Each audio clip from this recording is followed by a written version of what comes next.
ചേച്ചി ഋതപ്പന്റെ പിതൃത്വം തെളിയിക്കണമെന്ന് ഒരു വീഡിയോ കണ്ടായിരുന്നു. അതിന്റെ സത്യാവസ്ഥ എന്ത്? അതായത് നിങ്ങൾക്കറിയാം, തെറുത്താത്ത എന്ന് പറഞ്ഞാലേ അറിയത്തുള്ളൂ.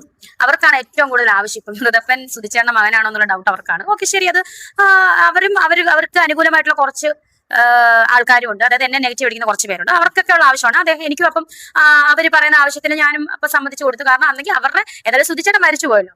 സാധാരണ ഈ ബുദ്ധിയുള്ള ആർക്കും കണ്ടാൽ അറിയാം സൂചിച്ചേട്ടന്റെ മോനാണ് ഋതപ്പൻ. പക്ഷെ കാരണം അത് അച്ചടിച്ച് വെച്ചേക്കണം. എന്റെ ഒരു ഷേപ്പും ഇല്ലെന്നാണ് എല്ലാവരും പറയുന്നത്.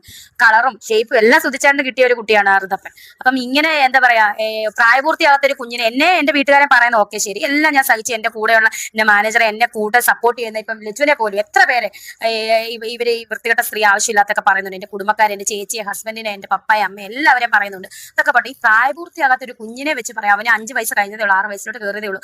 ആ കുഞ്ഞിനെ വെച്ച് പറയുന്ന ഇവരുടെ മനസ്സൊന്ന് നിങ്ങൾ ആലോചിച്ച് നോക്കിയാൽ എന്ത് ദുഷ്ടത്തരമാണ് അവരുടെ മനസ്സ്. അപ്പൊ ഞാൻ ആലോചിച്ചു, എന്തായാലും സൂചിച്ചേട്ടൻ മരിച്ചുപോയി, കല്ലറ പൊളിച്ച് ഇവരൊരു കാര്യം ഇവരുടെ നേതൃത്വം ഇവർ ആരോടാണോ അനുവാദം മേടിക്കും, കോടതി പോവോ, ഒപ്പിട്ട് മേടിക്കും, എന്തോ ആകട്ടെ, ഇവർ കല്ലറ പൊളിച്ച് ഇവർ തന്നെ ഇവരുടെ ചെലവിൽ തന്നെ കല്ലറ പൊളിച്ച് സൂചന റീപോസ്റ്റ്മോർട്ടം ചെയ്ത് കൊച്ചിന്റെ സൂചന DNA ടെസ്റ്റ് ചെയ്ത് ഇവർ തെളിയിക്കട്ടെ.